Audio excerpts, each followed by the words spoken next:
என் தங்கப்பிள்ளையே, பேரதிர்ஷ்டத்தின் உச்ச செய்தியோடு உன் அம்மா உன் முன்னால் வந்திருக்கின்றேன். இன்று மகா சிவராத்திரி நாள். இன்று நான் சொல்கின்ற இந்த ஒரு மந்திரத்தை 108 முறை என் பிள்ளை நீ சொல்லிவிட்டாயானால் நிச்சயமாக உன் வாழ்க்கையில் சிவபெருமானினுடைய அருள் முழுமையாக கிடைத்துவிடும். இனி உன்னுடைய வெற்றியை யாராலும் தடுத்து நிறுத்த முடியாது. நீ நினைத்த விஷயங்கள் அத்தனையுமே உன் கைகூடி வரும். நீ என்ன நினைத்தாலும் அதை நிச்சயமாக நீ நிறைவாக பெற்றுக்கொள்வாய்.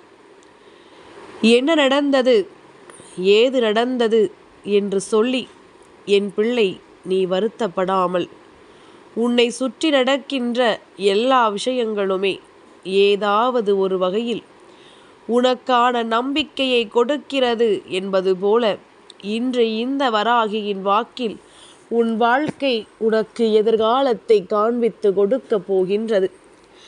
தெய்வத்தை வணங்கி எப்பொழுதும் தெய்வத்தின் சன்னதியில் கதியென்று இருக்கின்ற என் பிள்ளை தான் நினைத்த மாத்திரத்தில் தெய்வத்தை தேடி செல்ல முடியவில்லை என்றாலும் கூட தன்னுடைய மனதிற்குள் முழுமையாக நிறைந்திருக்க வைக்கின்ற என் குழந்தை, சர்வ நிச்சயமாக இந்த வாழ்க்கையில் நீ நினைத்த அத்தனை வெற்றிகளையும் நிறைவாக பெற்றுக்கொள்வாய். உன் எதிர்காலம் ஒளிமயமானது என் குழந்தையே. மற்றவர்கள் உன்னிடத்தில் நடந்து கொள்கின்ற விதம் உன் மனதிற்கு காயங்களை உருவாக்குகிறது அல்லது வேதனைகளை உருவாக்குகிறது என்றால் என் பிள்ளை, இதையெல்லாம் என்னவென்று தெரிந்து கொண்டு நீ அதற்காக பதிலை தேடி அலைந்து கொண்டிருக்காதே. இந்த மனிதர்களின் மனது எப்பொழுதுமே நேரத்திற்கு தகுந்தாற் போல மாறிக்கொண்டுதான் இருக்கும். அவர்கள் நேரத்திற்கு தகுந்தாற் போல மாற்றங்களை தனக்குள் கொண்டு வந்து கொண்டுதான் இருப்பார்கள். அப்படி இருக்கும் பொழுது நீ தேவையில்லாத இவர்களை பற்றி யோசிக்காதே. இன்று உன்னை வெறுப்பார்கள். உன்னால் ஒரு காரியமாக வேண்டும் என்றால் ஒன்றும் நடக்காதது போல மீண்டும் உன்னிடமே வந்து பேசுவார்கள். இப்பேற்பட்ட எண்ணங்கள் தான் இவர்களுக்குள் இருக்கின்றது என் குழந்தையே. அப்படி இருக்கும் பொழுது இந்த வாழ்க்கையில் உன்னை சுற்றி நடக்கின்ற விஷயங்கள் என்னவாக இருந்தாலும் அதையெல்லாம் நீ சரியாக புரிந்து கொண்டு அதற்கு ஏற்றது போல இந்த வாழ்க்கையில் உனக்கான நம்பிக்கையை நீ நிறைவாக பெற்றுக்கொள்ள எப்பொழுதுமே தயாராக இருக்க வேண்டும். நான் இருந்து உனக்கு என்ன கொடுக்கிறேன், ஏது கொடுக்கிறேன் என்பதனை என் குழந்தை நீ தெளிவாக உணர வேண்டிய தருணம் அல்லவா? சிவராத்திரி நாளில் சிவபெருமானினுடைய நாமத்தை உச்சரிக்க உச்சரிக்க உன் வாழ்க்கையில் எல்லா செழுமைகளும் உன்னை வந்து சேரும் என்பது நீ அறிந்த உண்மை. ஆனால் குறிப்பிட்டு எதை சொல்ல வேண்டும் என்று நீ நினைத்திருக்கிறாயா? உன் அம்மா சொல்வதை நீ சொன்னாலும் சரி, நீ உனக்கு தெரிந்த சிவபெருமானினுடைய நாமங்களையும் சொன்னாலும் சரி, சிவபுராணங்களை படித்தாலும் சரி, சிவபெருமானினுடைய பாடல்களை பாடி அவரை துதித்தாலும் சரி, என்ன விஷயங்களை இந்த நாளில் நீ செய்தாலும் அது அவரினுடைய அன்பை உன் பக்கம் ஈர்த்து கொண்டு வரும். அதுபோல அவருக்கு பிடித்த வண்ணமான வெண்மை நிறத்தில் உடை அணிந்து செல்வது இன்று நிச்சயமாக உனக்கான மிக பெரிய பெரிய பலன்களை எல்லாம் உன்னிடத்தில் கொண்டு வந்து கொடுக்கும் என்பதில் எந்த ஒரு மாற்று கருத்தும் கிடையாது. என் பிள்ளையே, வாழ்க்கையில் எப்பொழுதுமே ஆசைகள் அதிகமாக இருக்கிறது, ஆனால் அது நிறைவேறாமல் இருக்கிறது என்று வருத்தப்பட்டு கொண்டிருக்கிறாயா?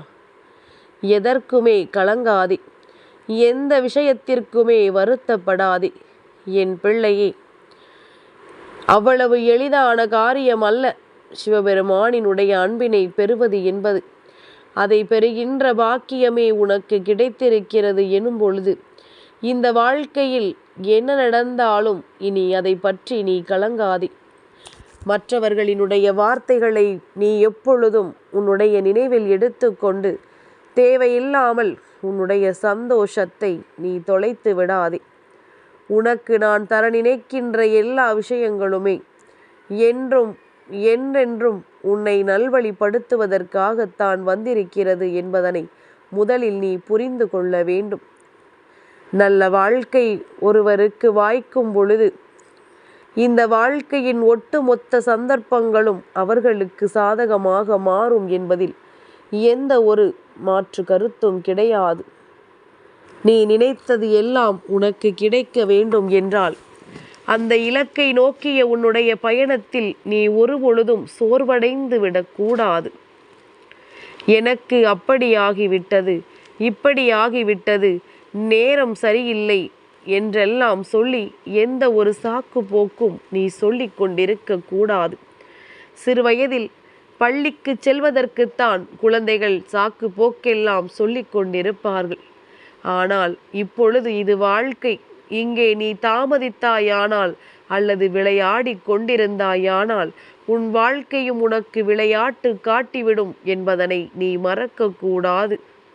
எல்லாம் முடிந்து வாழ்க்கையில் நாம் நினைத்த வெற்றியை அடைவதற்கும் இந்த வாழ்க்கையில் நீ எதிர்பார்க்கின்ற விஷயங்களை அடைவதற்குமான சூழ்நிலைகளை எதிர்நோக்கி நீ நின்று கொண்டிருக்கின்றாய்.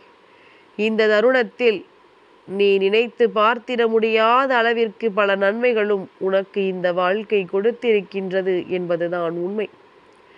நீ ஆசைப்பட்டு பெற வேண்டி என்னென்ன விஷயங்களுக்கெல்லாம் துணிந்து நின்றாயோ அந்த விஷயங்களை எல்லாம் நீ சரியாக பெற்றுக்கொள்ள எப்பொழுதுமே தயாராக இருக்க வேண்டும். எந்த நிலையிலும் என் பிள்ளை இந்த வாழ்க்கையை நினைத்து நீ வருத்தப்படக்கூடாது. ஏனென்றால் உன்னுடைய எதிர்காலம் என்னவென்று கணிக்கத்தான் உன் அம்மா நான் இருக்கிறேன் அல்லவா? இவர்கள் சொன்னால் நீ வருத்தப்படலாமா? அவர்களினுடைய எண்ணத்தை அது நீ ஈடேற்றியதாக மாறிவிடாதா? உன்னை அள வைப்பதும் உன்னை வேதனைப்பட வைப்பதும் தான் இவர்களினுடைய எண்ணமாக இருக்கும் பொழுது எக்காரணம் கொண்டும் என் பிள்ளை இந்த எண்ணத்திலிருந்து நீ ஒருபோதும் அவர்களுக்கு சாதகமாக நடந்து கொள்ளக்கூடாது. நீ நினைத்தது போல இந்த வாழ்க்கை உனக்கு மாறும் என்பது உன்னுடைய முழு நம்பிக்கையாக இருக்க வேண்டும். நீ ஆசைப்பட்டது போல இந்த வாழ்க்கை இன்றில்லை என்றாலும் என்றாவது ஒரு நாள் மாறும் என்பதுதான் உன்னுடைய எண்ணமாக இருக்க வேண்டும். இவை எல்லாவற்றையும் தாண்டி உனக்கென சில விஷயங்கள் எப்பொழுதுமே அங்கு இருக்கத்தான் செய்கின்றது. எந்த நிலை, எந்த சூழ்நிலை உனக்கானதை உன்னிடத்தில் பெற்று கொடுக்கும் என்பதில் நீ எப்பொழுதுமே தயாராக இருந்து கொண்டிருக்க வேண்டும்.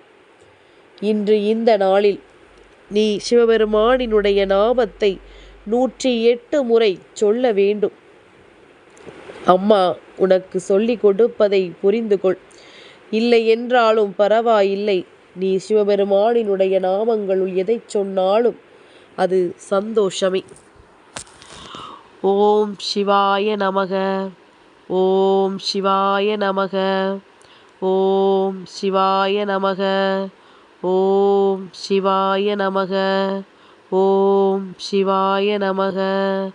ஓம் சிவாய நமக. ஓம் சிவாய நமக. ஓம் சிவாய நமக என்று என் பிள்ளை இன்று 108 முறை நீ சொல்லிவிட்டால் போதும். நிச்சயமாக இந்த வாழ்க்கை உனக்கு கொடுக்கின்ற மாற்றத்தை உன்னால் நிச்சயமாக என்னவென்று தெரிந்து கொள்ள முடியும். எதிர்வரக்கூடிய நேரங்களில் இந்த வாழ்க்கை உனக்கே தெரியாத பல நல்ல விஷயங்களை எல்லாம் உன் கண் முன்னால் காண்பித்து கொடுக்கும் அல்லவா? இனியும் இந்த வாழ்க்கை உனக்கான பல நல்ல மாற்றங்களையும் பல நல்ல திருப்பங்களையும் உனக்கே உனக்கானதாக உன் கண் முன்னால் கொண்டு வந்து நிறுத்தப் போகின்றது. எதிர்வரக்கூடிய நேரங்களில் நீ நினைத்ததை எல்லாம் அடைந்து இனி இந்த சூழ்நிலைகளை எல்லாம் புரிந்து எப்பொழுதும் நீ நல்லபடியாக மேலோங்கி நிற்கப் போகிறாய் என்பதனை முதலில் புரிந்து கொள்ள வேண்டும். எல்லாமும் கடந்து போகின்ற நேரம், இந்த சூழ்நிலைகள் அத்தனையும் உனக்கு சாதகமாக போகின்ற நேரத்தில் நீ எந்த நிலையையும் விட்டுவிடாமல் கிடைக்கின்ற வாய்ப்புகள் சிறிதோ பெரிதோ எதுவாக இருந்தாலும் அதிலிருந்து என் பிள்ளை நீ துவண்டு விழாமல் அதை பயன்படுத்திக்கொள். சட்டென்று ஒரு மாற்றம் ஒருவருக்கு வர வேண்டும் என்றால் அதற்கு ஏற்ப நீயும் உன்னை தயார்படுத்தி வைத்திருக்க வேண்டும். உன்னோடு நான் இருக்கின்ற இந்த நேரம் முழுவதுமே இந்த வாழ்க்கை உனக்கு கொடுக்கின்ற பேரதிர்ஷ்டத்தை நீ உணர வேண்டும். எதற்காகவும் கலங்கி விடாமல், எதற்காகவும் வருத்தப்படாமல் இந்த வாழ்க்கை தருகின்ற மகிழ்ச்சியை என் பிள்ளை முழு நிறைவோடு நீ பெற்று கொண்டால் அதுவே போதும். உன்னோடு நான் இருக்கின்ற இந்த தருணத்தை என் பிள்ளை நீ சரியாக பயன்படுத்திக்கொள்.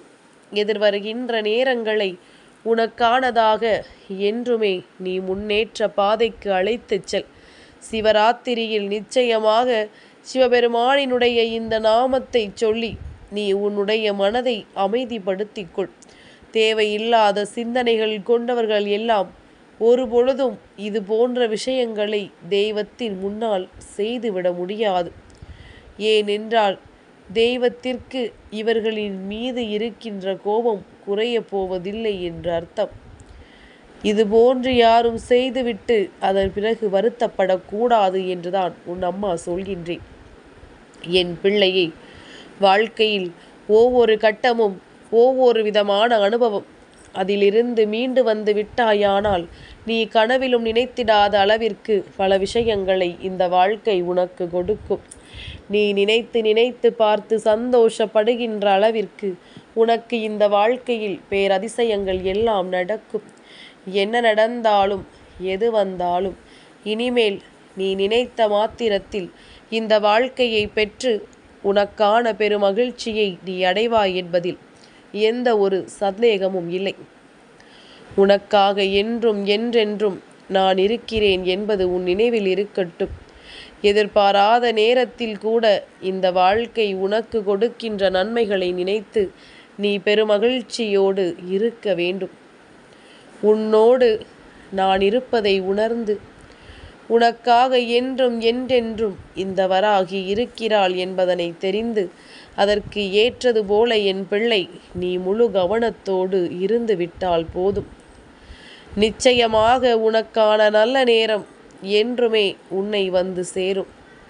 நீ எதிர்பார்க்கின்ற விஷயங்கள் எல்லாம் இனி என்றும் என்றென்றும் உனக்கே உனக்கானதாக கிடைக்கும். சிவநாமத்தை உச்சரித்து விட்ட பிறகு உனக்கு வாழ்க்கையில் துன்பங்கள் வருவது எல்லாம் நீ பெரிதாக கண்டுகொள்ளக்கூடாது. ஏதோ ஒரு வகையில் தெய்வம் உன்னை நெருங்கிவிட்டது என்ற அர்த்தம். ஏதோ ஒரு வகையில் தெய்வம் உனக்கானதை செய்து கொடுக்க முன் வருகிறது என்ற அர்த்தம். அதனால் தெய்வத்தின் அன்பை முழுமையாக பெற்றுக்கொள்வதையே உன்னுடைய முதல் கடமையாக நீ வைத்துக்கொள். எவ்வளவோ இன்னல்களும் இடைஞ்சல்களும் இதற்காக வரத்தான் செய்யும். அத்தனையையும் தாண்டி அதை நீ பெற வேண்டும். அத்தனையையும் தாண்டி இதை நீ நிச்சயமாக உன்னுடைய வாழ்க்கையில் நிறைவாக பெற்றுக்கொள்ள வேண்டும். உன்னோடு இருந்து நிச்சயமாக இந்த வராகி உன் வாழ்க்கையில் செய்து கொடுக்கின்ற எல்லா விஷயங்களுமே சிவபெருமானினுடைய அன்போடும் ஆசீர்வாதங்களோடும் என்னுடைய பிரதிபலிப்பாகத்தான் உனக்கு தோன்றுமே தவிர வேறு எதுவும் இல்லை என்பதனை முதலில் புரிந்து கொள்.